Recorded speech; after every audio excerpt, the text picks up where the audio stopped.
نظام کا نہ ہونا ہے۔ لوگوں نے ایوب خان کو دیکھا، ذوالفقار علی بھٹو کو دیکھا، ضیاء الحق کو دیکھا، پرویز مشرف کو دیکھا، پیپل پارٹی کو بار بار دیکھا، مسلم لیگ کو بھی دیکھا، لیکن انسان کا مسئلہ حل نہیں ہوا۔ پاکستان دو حصوں میں تقسیم ہوا، مسئلہ حل نہیں ہوا۔ غربت، مہنگائی اور بے روزگاری میں اضافہ ہوا، انسان کا مسئلہ حل نہیں ہوا۔ ہم آپ کو یہی دعوت دینا چاہتے ہیں کہ آؤ ایک دن کے لیے اس ملک میں اسلامی نظام تو لا دینا، پھر آپ دیکھیں گے کہ آپ کا مسئلہ حل ہوتا ہے یا نہیں۔ میں اس ملک میں اسلامی حکومت چاہتا ہوں، اپنی حکومت نہیں۔ میں اس ملک میں قانون اور انصاف کی حکمرانی چاہتا ہوں۔ میں اس نظام سے بغاوت کا اعلان کرتا ہوں جس میں چند ظالم جاگیرداروں کی کتے پلاؤ اور مکھن کھاتے ہیں، اور غریب کا بیٹا وہ نان شبینہ کا محتاج ہے۔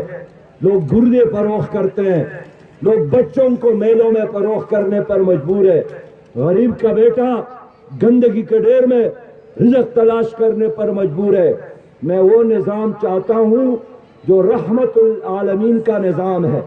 میں وہ نظام چاہتا ہوں جس کے لیے قائد اعظم نے اسلام کے خاطر پاکستان بنایا تھا۔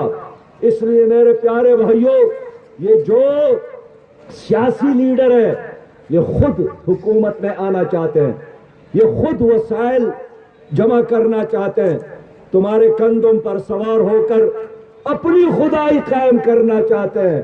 اور ہمارا نعرہ یہی ہے کہ زمین اور یہ ملک اللہ کا ہے۔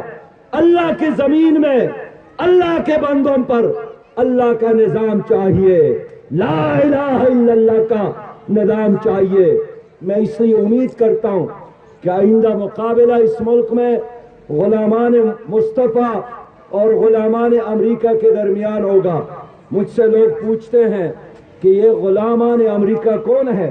ہر وہ سیاسی لیڈر امریکہ کا غلام ہے جو اسلامی نظام کے مقابلے میں کوئی اور نظام چاہتا ہے۔